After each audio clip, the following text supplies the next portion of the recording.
The story of this notable figure begins in the most extraordinary of lands, not on Nirn, but in the endless labyrinth known as Apocrypha, a land damned and blessed by the Daedric Prince of Knowledge, Hermaeus Mora.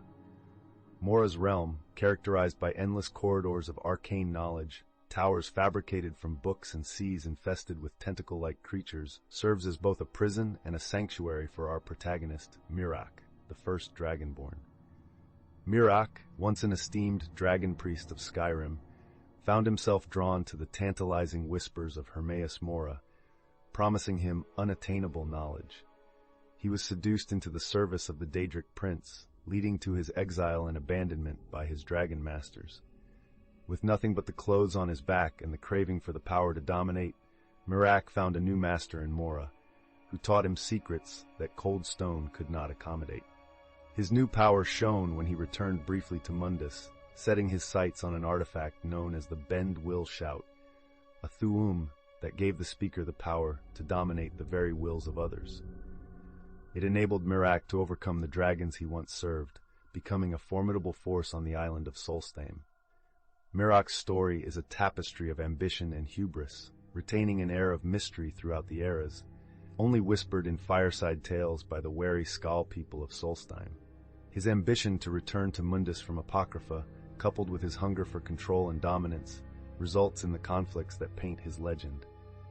His yearning to possess the Bend Will Shout, to steal the power from the dragons he once served, is a testament to his unquenchable thirst for dominance over all forms of life.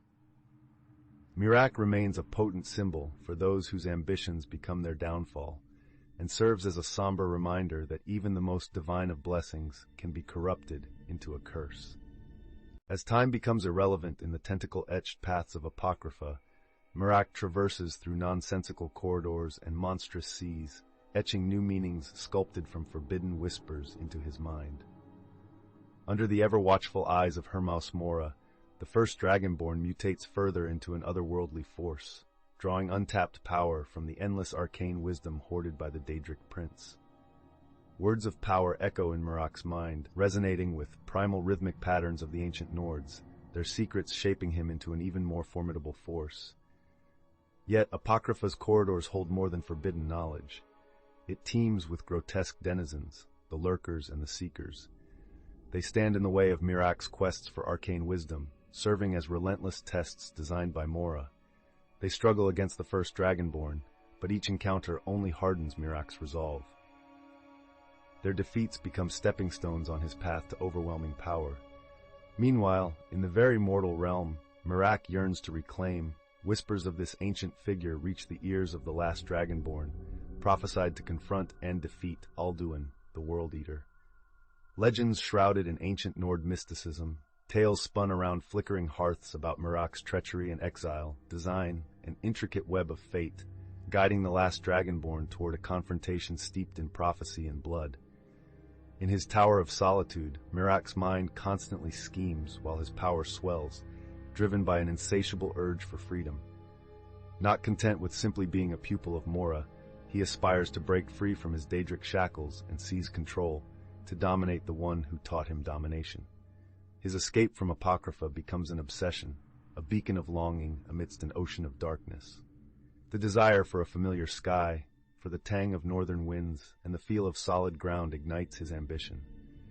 His formidable evolution reveals the perilous path of power, showing what seems to be a beacon of future danger for Mundus. The ultimate clash of destinies in Apocrypha signals not the end, but the climax of Miraak's saga. The halls of Hermaeus Mora's realm shake as the first Dragonborn comes face to face with his prophesied adversary, the last Dragonborn. A cataclysmic duel ensues amidst the relics of forgotten knowledge and monstrous creatures. The air teems with powerful thu'um as dragon shouts echo and collide, shaking the Daedric realm to its core. Yet, the ancient entity, blinded by hubris and an intoxicating yearning for dominance, fails to recognize a fundamental truth. Power, vast and unlimited as it may seem, does not make one invincible. It is a hard truth Miraak learns with the force of a fatal blow landing. Miraak falls before the strength, cunning, and virtue of the last Dragonborn, his dreams of escaping Apocrypha and ruling over Mundus extinguished in a single decisive battle. Miraak's tragic journey then draws to a close. His once insatiable thirst for power and control fades with his life force, leaving behind a dark legacy. His tale weaves an enduring warning about the hunger for power and how it corrupts, showcasing the dangerous path he trod in his quest for domination. Turning back towards Mundus, the mortal realm is left scarred, yet illuminated by Miraak's story. His deeds are carved in stone and branded in the lore of the Skal. His actions have shaped history and left a detrimental impact, one that will take years to heal. Yet peace is restored, albeit slowly, to the frost-ridden landscapes of Solstheim. Thus, Miraak's tale ends where it began, in a realm separated from reality. His legacy serves as a somber reminder about the thirst for power and how it can shape and sometimes shatter the course of history. The tale of Miraak, the first Dragonborn, concludes, echoing in the mystical songs of the bards, whispered among the Skal, and remembered in the heart of the last Dragonborn.